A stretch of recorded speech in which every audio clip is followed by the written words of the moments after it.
গরু এই শব্দটা বা এই প্রাণীটা কুরআন ও হাদিসে বহু জায়গায় এসেছে।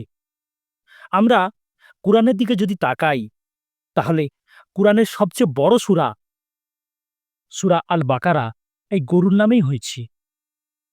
আল বাকারা, বাকারা কথার অর্থ কি? গরু। শুধু তাই নয়, এই সূরা আল বাকারার ৬৭ নম্বর আয়াতে আল্লাহ পাক বলেছেন, স্মরণ করো, নবী মূসা তার জাতিকে বলেছিল, হে আমার জাতি, আল্লাহ পাকের নির্দেশ অনুসারে তোমরা একটি গরু কুরবানি দাও। মুসনাদে আহমদের হাদিসে বলা হয়েছে, গরুর দুধ শিফা দানকারী। গরুর দুধে অনেক রোগের আরোগ্য রয়েছে। সহিহ মুসলিমের ১৩১৮ নম্বর হাদিসে বলা হয়েছে, জাবির ইবনে আব্দুল্লাহ রাদিয়াল্লাহু তাআলা আনহু বলেছেন, আমরা যখন হুদায়বিয়াতে ছিলাম, তখন নবী পাক সাল্লাল্লাহু আলাইহি ওয়াসাল্লাম আমাদের আদেশ করেছিলেন যে, তোমরা একটি গরু ৭ ভাগে বিভক্ত করে কুরবানি দাও। অতএব গরুকে কুরবানি দেওয়ারও আদেশ রয়েছে।